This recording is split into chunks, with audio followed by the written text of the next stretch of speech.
চট্টগ্রাম ছাত্র সংসদ নির্বাচন বা চাকসুতে মনোনয়নপত্র জমা দেওয়ার সময়সীমা একদিন বাড়ানো হয়েছে। আর এ বিষয়ে খোঁজ খবর রাখছেন আমাদের সহকর্মী শহীদুল সুমন, তিনি অপেক্ষা করছেন আমাদের জন্য। একটু জানাবেন সুমন, এই সময়সীমা আসলে কি কারণে একদিন বাড়ানো হলো?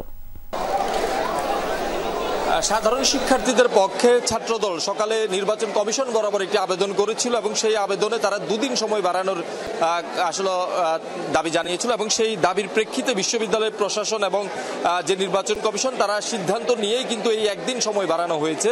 আপনি দেখছেন যে আজকে শেষ দিন মনে করে কিন্তু শেষ সময়ে বেশ ভালোই শিক্ষার্থীরা কিন্তু যারা মনোনয়ন জমা নিচ্ছেন তারা কিন্তু জমা দিতে এসেছিলেন এবং কিন্তু নির্বাচন কমিশনের যে কার্যালয় সেটিতে বেশ জমজমাট অবস্থা দেখছি আমরা, যদিও বা একদিন সময় বাড়ানো হয়েছে এবং আগামীকাল বিকেল 5টা পর্যন্ত মনোনয়নপত্র জমা নেওয়া হবে বলে নির্বাচন কমিশন জানিয়েছে। তবে এখনো পর্যন্ত বড় যে দলগুলো রয়েছে, রাজনৈতিক দল, ছাত্রদল, ছাত্র শিবির, তারা কিন্তু এখনো পর্যন্ত মনোনয়নপত্র তারা জমা দেননি। বিশেষ করে যারা স্বতন্ত্র প্রার্থী কিংবা এককভাবে যারা নির্বাচন করছেন তারা কিন্তু আসলে তারা নিজেদের মতো করে এসে তারা মনোনয়নপত্র জমা দিচ্ছেন এবং বেশ উৎসবমুখর পরিবেশেই কিন্তু আসলে সাধারণ শিক্ষার্থীরা এখানে তাদের মনোনয়নপত্র জমা দিচ্ছেন। মনোনয়নপত্র জমা দেওয়ার ক্ষেত্রে একটি বড় বাধা হচ্ছে, সেটি হচ্ছে যে ডোপ টেস্ট, অর্থাৎ ডোপ টেস্ট তারা করেছেন যারা প্রার্থী, তারা সেই রসিদটি কিন্তু এখানে আসলে জমা দিতে হবে। সেই রসিদটির জন্যই কিন্তু মূলত ডোপ টেস্টের জন্যই সময়টা কিছুটা বিলম্ব হচ্ছে এবং কিন্তু আমরা দেখছি সাধারণ শিক্ষার্থীরা এসেছেন এবং তারা কিন্তু জমা দিচ্ছেন এবং স্বতঃস্ফূর্তভাবেই